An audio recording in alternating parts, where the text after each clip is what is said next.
Let's make some sourdough discard chocolate chip chewy cookies.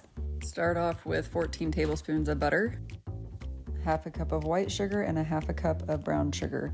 Go ahead and place that on your KitchenAid mixer and cream the butter and sugar together.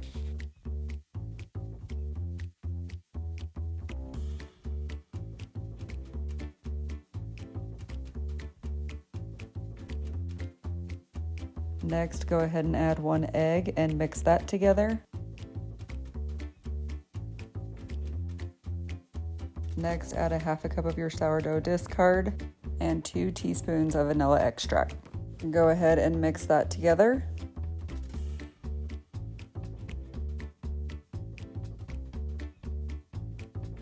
Next, add 2 cups of all-purpose flour, 1 teaspoon of baking soda, and 1 teaspoon of salt.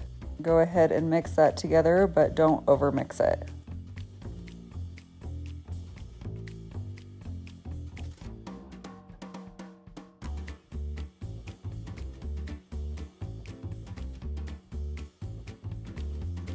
Go ahead and scrape down your sides. And then add as many chocolate chips as your heart desires and mix those in. Cover your cookie dough and then place in the fridge for at least 1 hour or overnight. Preheat your oven to 350 degrees and add your cookie dough to your pan. Bake for 8 to 10 minutes. I bake for 8 minutes because I do like mine a little bit chewier, but I will put the full recipe in the description below, and then follow me for more recipes.